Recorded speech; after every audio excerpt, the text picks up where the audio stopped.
Bonjour le Congo. L'actualité du Congo par des journalistes correspondants à travers le pays. Présentation Jean-Eudes Gongami Kembi.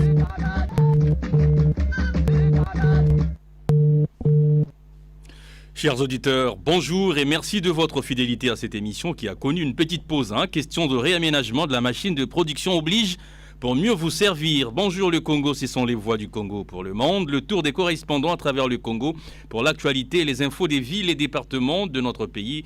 Bonnes conditions d'écoute.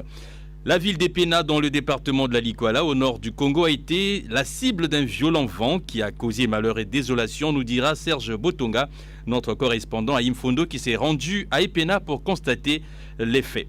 Aucune structure de planification familiale dans la ville de Wesso, dans le département de la Sangha, toujours au nord du Congo. Wesso, où l'on note un désintéressement total des filles pour la contraception et de fait, la planification des naissances. Nous serons en ligne avec Marie Bella de Radio Béni à Wesso.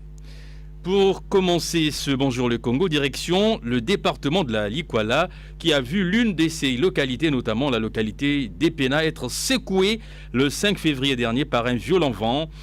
Alors Serge Botonga, bonjour, vous êtes notre correspondant dans la ville d'Imfondo, vous vous êtes rendu à Epena. Que s'est-il réellement passé dans cette ville ? Bonjour Jean-Eudes, bonjour le Congo. La localité de Pénin, située à 85 km au sud-est du Fondo, a été soufflée par un violent vent le lundi 5 février 2018 aux environs de 17h30. On a enregistré plusieurs dégâts matériels et humains. Au qui concerne des dégâts matériels, on dénombre 19 maisons éprouvées, 105 toitures emportées, le réseau électrique de la SNI détruit à près de 70%. Et quant aux dégâts humains, on compte 5 décès graves qui ont été évacués sur le Fondo, un blessé léger et un décès, une femme âgée de 87 ans tuée par l'écroulement des murs de sa maison. Elle a été portée en terre le mardi 6. Est-ce qu'il y a une esquisse d'explication qui a été fournie sur l'origine de ce vent ? Serge ? Aucune explication scientifique sur l'origine de ce vent, mais pour le témoin des mortels, son origine est mystique. Certainement, cette région mal intentionnée ont touché les lieux interdits, car les 4 villages qui environnent Epena, à savoir Ibolo, Kundumu en face, Matoko au nord et Yaou au sud, n'ont même pas subi un champ de vent. Alors dites-nous Serge, si des secours d'urgence ont été déployés en faveur de la ville sinistrée d'Epena par les autorités. Les autorités locales ont mis en place un comité de crise dirigé par le sous-préfet Daniel Ngati et l'administrateur maire d'Epena, Fidel Okaka Mouri. Les actions de secours d'urgence ont été donc menées avec les moyens de bord. D'abord, il y a eu la recherche de quelques maisons pour loger les sinistrés, dégager les arbres qui jonchent les rues, aider la SNE qui est déjà en action à remettre les réseaux électriques et enfin continuer de dénombrer les victimes. Surtout dans l'absence d'un plan de gestion des catastrophes du gouvernement de la République, la Caritas de Cévennes du Fondo, unique ONG pour l'instant, est allée au secours des sinistrés de Sina. La mission conduite par son secrétaire général Jean-Barthélemy Tchibila est allée remettre un lot de produits de première nécessité composés des seaux en plastique, des habits, des savons et des moustiquaires imprégnés des pesticides. Une aide qui n'a pas laissé indifférent les populations, l'organisation de la sécurité locale. Les populations attendent encore la réaction du gouvernement. Mais en attendant, il faut signaler que ce n'est pas la première fois que les vents soufflent sur ce Pénin. Le dernier vent remonte à 2003. Mais celui du 5 février est exceptionnel par l'ampleur des dégâts enregistrés.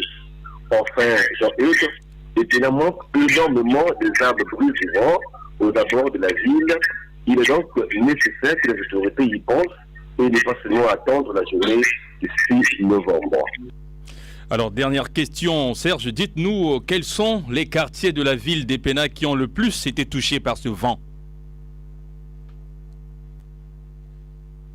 Epina présente une image désolante, surtout dans les quartiers Elenda et Moumengele, qui ont subi en tout cas de grands dégâts, parce que sur les deux quartiers, on compte presque sur les 19 maisons, 10 écroulées sont donc dans ces quartiers, et plus de 84 toitures ont été donc emportées dans ces deux quartiers. Ce vent a été donc interprété uniquement parce que il arrive en pleine saison sèche, alors que nous savons qu'on peut faire c'est associé de soleil et qu'il n'y a pas de pluie, mais ça, c'était vraiment une exception. Alors, c'est un motif pour la trigger à cette zone équatoriale où, pendant l'année, il ne manque pas de paroles de pluie, et une zone où ces périodes de pluie se sont rares, mais ne manquent pas. Merci bien Serge Botonga, de retour de la ville d'Epena qui a été secouée le 5 février dernier d'un violent vent. Je rappelle Serge Botonga que vous travaillez à Infondo pour le compte de la Radio Moka. Toutes nos excuses, chers auditeurs, pour la qualité un peu approximative de la liaison téléphonique avec Infondo. Nous restons dans la partie nord du pays pour aller précisément dans la ville de Ouesso. Ouesso, où nous avons en ligne Marie Bella, notre correspondante journaliste à Radio Béni. Marie, bonjour. Vous évoquez avec nous la contraception dans la ville de Ouesso, dans les milieux des jeunes. Alors, lorsqu'on évoque ce sujet chez les jeunes filles à Ouesso, quelles sont les réactions qu'on écoute, Marie ? Beaucoup de gens s'accordent à dire que avoir un enfant, c'est une grâce, mais en avoir beaucoup est une charge. Les organisations qui luttent contre le phénomène des enfants de la rue et les associations de planification familiale invitent les hommes à la contraception, particulièrement les femmes. Dans la ville de Ouesso, la contraception est conseillée aux femmes, voire même aux jeunes filles, afin d'éviter les grossesses indésirées. Au milieu des jeunes filles, Jean-Eudes, des réactions qu'on écoute sont les suivantes. C'est une affaire des Blancs, c'est un problème qui concerne les femmes adultes. Il est regrettable que les jeunes filles ne pratiquent pas la contraception selon les sources hospitalières, plus précisément les sages-femmes. Alors Marie, est-ce qu'il existe à Ouesso des centres de promotion de la contraception? Dites-nous. Aussi s'il existe des statistiques fournies par ces centres de promotion de la contraception en termes de fréquentation. Les centres de la contraception, comme l'Association congolaise pour le bien-être familial, n'existent plus. Ainsi, les statistiques sur la contraception ne sont pas disponibles. Seulement, les sages-femmes nous ont fourni les données suivantes. Selon elles, aucune jeune fille de 14 à 30 ans s'est présentée pour l'adoption de la contraception. La tranche d'âge qui fait recours à la contraception est celle dont l'âge varie de 35 à 50 ans. On comprend bien, Marie, que les jeunes filles à Ouesso ne font pas vraiment recours à la contraception. Ils n'en font pas, en tout cas, une préoccupation, hein, Marie, c'est ça ? Oui, Jean-Eudes, les jeunes filles ne recourent pas vraiment à la contraception pour diverses raisons culturelles, notamment les grossesses indésirées qui sont les gens induisent plusieurs conséquences. L'abandon des études par les jeunes filles, le poids se repose sur les parents qui sont eux-mêmes en difficulté économique. Les bébés ainsi nés eux-mêmes ne sont pas pris en charge comme il se doit. La maman est obligée de se prostituer pour nourrir le bébé. Ce qui est curieux, Jean-Eudes, les filles qui méprisent la contraception font recours à l'avortement, ce qui cause la mort de certaines d'entre elles, signalant que l'une des conséquences du mépris de la contraception est la poussée démographique qui occasionne entre autres le phénomène des enfants de la rue qui versent dans le banditisme de la rue. On les appelle ici Katakata, Bébé Noir et Koulouna. Marie Bella, à l'instant, correspondante de Bonjour le Congo à Ouesso, ville du nord du pays. Merci Marie, vous évoquiez avec nous le faible recours à la contraception par les jeunes filles de Ouesso. Le dernier virage de ce Bonjour le Congo nous conduit à Sibiti, au sud du pays cette fois-ci, dans le département de la Lekumu, où nous allons faire un focus sur une association qui s'investit de plein pied dans l'agriculture. Et c'est avec Clarisse Milandou, notre correspondant à Sibiti. Clarisse, quelle est cette association et que fait-elle concrètement? Que produit-elle et sur quelle superficie?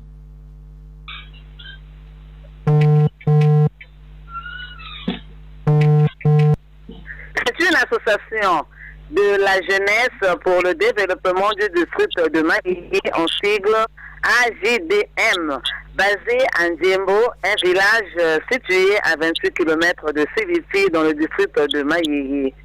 Cette association a vu le jour depuis l'an 2004 et jusqu'à maintenant. Elle compte 10 membres, 6 hommes et 4 femmes. Elle produit le manioc sur une superficie de 4 hectares dans le village de Djembo, le district de Maïgi. Où est vendu l'essentiel de la production de cette association, Clarisse? Est-ce que c'est à Sibiti ou c'est ailleurs? La production est vendue à Pointe-Noire. L'association délègue une ou deux personnes qui vont au niveau de Pointe-Noire pour la vente. Dernière question, non, l'avant-dernière. Quelles sont les contraintes auxquelles l'association fait face dans son exploitation, dans la mise en œuvre de ses activités? S'il y en a, hein, bien sûr. Est-ce qu'il y a quelques difficultés auxquelles elle fait face, l'association? Oui, d'abord, l'association présente des difficultés parce que là, l'association a déclaré qu'il y a manque de financement, il y a manque de main-d'œuvre. Donc, ce sont ces deux difficultés surtout qui en face de cette association. Et l'association demande une aide financière et matérielle au niveau des autorités compétentes. Cette demande n'a pas eu de réponse. Une demande qui n'a pas eu de réponse. Nous, de l'association qui travaille à Maïe, nous disait à l'instant Clarisse Milandou de la radio Ibiti FM à Sibiti. Merci Clarisse et bon week-end à vous à Sibiti. Chers auditeurs, cette émission a été préparée par Sylvain Emmanuel, journaliste au groupe Congo Média, réalisation technique Dubrin Brunel, webmaster Poncien Kayagoma. Je vous rappelle que vous pouvez réécouter ce programme en podcast sur le site www.groupecongomedia.com dans la rubrique production 340 79 43 précédé du 00 242 si vous êtes à l'étranger. Si vous voulez nous écrire une adresse, contact@groupecongomedia avec un s.com. Merci à vous qui nous écoutez sur l'ensemble des radios partenaires à travers le Congo. Au revoir et à très bientôt. C'était Bonjour le Congo. L'actualité du Congo par des journalistes correspondants à travers le pays. Présentation Jean-Eudes Gongami Kembi.